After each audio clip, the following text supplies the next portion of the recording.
I'm Sue Fisher-Hock, University of Texas Health Science Center, Houston. I want to bring in another player we've mentioned but really not highlighted, and that's the community. And I work actually on the Texas-Mexico border in Brownsville. And we had the first 2 deaths on back to H1N1 from flu in the United States last year. And the virus came over to Brownsville, it walked over the bridge. And by the 27th, 28th of April, we had specimens going off to do all the things that the CDC told us to do and the State Health Department told us to do. And on that day, we had about 1,000 reports going into the county health department. And then the CDC came out and announced we had 50 cases. So we get the county judge and the school district superintendent coming to us and saying, we don't understand this. What are we supposed to do? You're saying we've got 1,000 cases and they're saying we've got 50 cases. There was a real disconnect between public health and the community.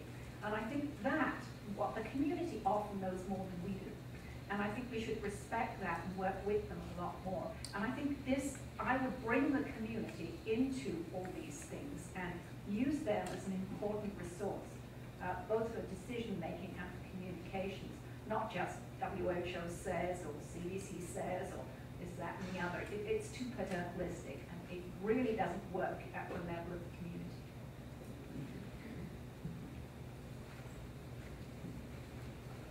Want to respond to that? So I think you're exactly right. I think managing information in an epidemic is a critical skill that we do not teach anybody how to do.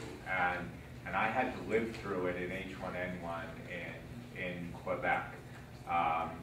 And you have the provincial government saying things that are different from the federal government, who are saying things that are different from WHO, from the hospitals, and from the news agencies. One of the things that fascinated me was all of the experts that suddenly appeared all around the world, right? So television is interviewing all these people. Yo, Fred, what do you think about H1N1? Well, you know, I think H1N1 is going to kill us all, and so we're going in the bunker, right? And what was fascinating was Fred's opinion counted just as much as, say, Nancy Cox at the CDC, right? There's no separation of this information. And I don't think we appreciated that as well. And at the end of the day, you're exactly right. If we're going to control epidemics, if we're going to protect people, the community is going to do that, right? How many people work for WHO, right? And it's a very simple thing. Going from level 5 to level 6, you know what? That generated immense panic in Canada, right? All the news agencies put this on front story. What did it mean? It meant that something we already knew, that H1N1 is transmitting in more than one WHO region. We already knew that, but we just changed the label. But just changing that label was enough to create a big fear spike and a whole fallout. So it's an excellent point of we really have to think about how do we talk about epidemics, pandemics, and how do we manage that flow of information. Yeah, I also agree in that from a developing context and from this project, I didn't have time to talk about how we do most of what we do, but the communities are intimately involved. That's where One Health happens. It happens at the community level. That's where animals and the environment and people are interacting. And what we're trying to do is actually everyone has a cell phone now, which is amazing and changing the world, probably more rapidly than anything else. But we are providing that cell phone network in pilot areas where people actually take pictures, the people living in the communities where there's this large wildlife human interaction. They have an app on their phones where they take pictures when they see sick animals, and that gets uploaded to that remote sensing system that we then ground truth if we see a spike in domestic animal illness or in wildlife morbidity and mortality, sick animals, dead animals. So we're trying to really get the communities to be the citizen scientists, to be the arm of that surveillance system. I don't know if it'll work yet, but that's one spot. The other spot is certainly communities are the only place to have the change to halt the transmission of diseases back and forth. So that's where behavior change happens, is in the community. Yeah, on the aspect of communication to the community, that is very important, that the experts must come out and be proactive to provide information to the community. I think he showed the number of days in between an outbreak and when it's confirmed. Who is filling that gap? Normally it's the media. And these are not experts, but they will fill the gap. In the outbreak of Rift Valley in my country, the consumption of meat went down dramatically because in between, when the cases were reported, nothing was done in there. So the media was saying, don't eat beef, don't eat this. So the consumption of meat went down. And that also had an impact on the economy because those people are aware of the situation in our countries.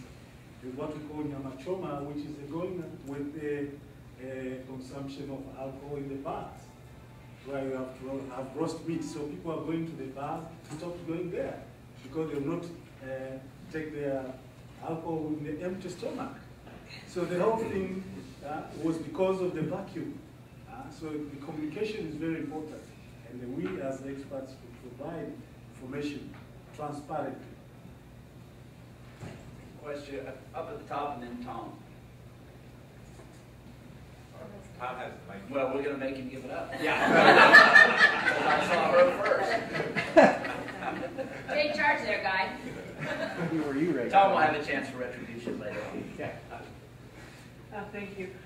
Thanks for very good presentations. I'm wondering if there's other models of sentinel surveillance systems that have crosstalk between medical surveillance systems and vet surveillance systems.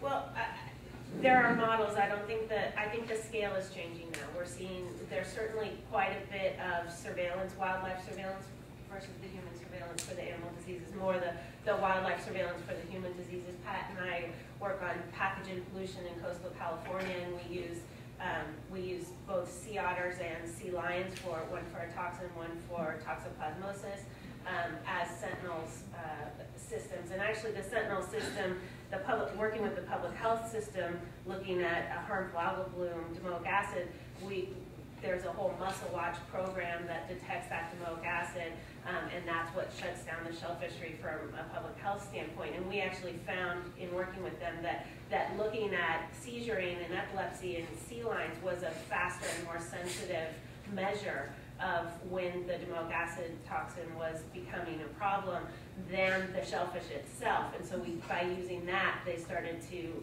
change the surveillance methods for that and change the closure for shellfish in California. So it works, but very small scale. The ones I know about are small scale, local kind of examples. There's tremendous capability in domestic animals, especially in livestock in developed countries that looks for that. But one of the gaps that often exists in there is what's the incentive for reporting that, a livestock disease that may have zoonotic potential, especially when all the economic burden will be borne by the farmer. That was came out in the recent influenza when people are looking at swine. Pig farmers no longer wanted to have their pigs sampled because it wasn't clear what would happen if there was a positive. What's the policy? So there's some policy gaps in there that definitely need to be bridged and need to be thought of across that line. Sorry, I think you mentioned earlier, but this is a fact. In Rift Valley fevers, the sentinel are human to the animal population because the disease manifestation in animals is like any other abortion disease, and it's not easy to pick in animal unless you are doing surveillance. And this disease is cyclical. You have a cycle of 5 to 10 years. So sometimes someone became tired in doing surveillance of Rift Valley fever. So whenever it comes back, apart from the early warning system in terms of weather, the first signals will come from human cases.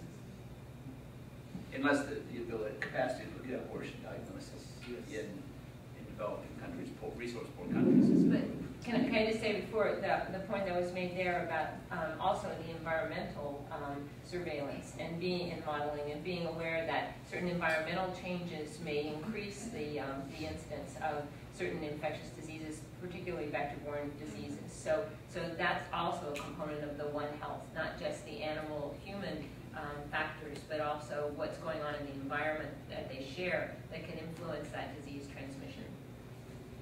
Tom? So I just wanted to pick up on the surveillance aspects and whether the group has had similar experiences that sometimes it's the mid-level officials in the ministry or in the departments of health where the stumbling block occurs. And so the way DOD deals with this often is they do these tabletop exercises and they look chains of command and 24-hour reporting systems. And so they've done tabletop exercise with smallpox and other types of outbreaks, and they learn from it and they build upon those efficiencies. We picked up on that and we decided post-anthrax outbreak that we had in 2001 that we would contact the heads of all the reporting systems and ask for their permission to do a tabletop exercise, but real time. And so we took the specimens, the x-rays, the whole works from the cases that had been identified, and we actually simulated this. We had 2 people go in on a Friday night and a Saturday morning carrying their x-rays. I mean, we really mimicked another anthrax outbreak. Turns out, and specimens went to the lab that were true bacillus and anthracis. And then the phone calls were started. And we found out, actually, that it all stymied right at the department, that the physician suspected, the radiologist did not. The microbiologist took 48 to 72 hours. And then it went to the call to the department, and the person just wasn't briefed or just did not know enough about it. And so this reporting, even if there's an index of suspicion, sometimes it's someone a little bit outside of our system that can hold it all up. And I don't know if with zoonoses and One Health, whether those kinds of exercises could be initiated or have been done so that we can learn where the stumbling blocks are. Yeah. Thank God. Maybe this is easier for me, because in our public health system, the stumbling blocks are at every level. So they are quite obvious, and it clearly comes out from a wrongly applied horizontality model, where the health worker in a rural community of 500 people has to deal with 29 programs at the same time. And the obvious product is he doesn't do any one of the 29 programs well done. So you see, basically the status is we are coming back to a mixture of vertical and horizontal programs. I guess it's the pendular history of most things in medicine. We have to find a way in the middle. So I'll just quickly say it comes back to something that I think all of the panel has touched on. We're pretty good at rapidly recognizing weird things. We're pretty good at rapidly recognizing things we already knew are bad, right? So once the culture grows bacillus anthrax, every flag in the system is going to go off, right? But we're not very good at recognizing things we've never seen before or look like things we see a lot and happen to be new. And that's really the challenge. And I think that's part of where it comes in. But that's a phenomenal exercise. Boy, I wish everybody did that.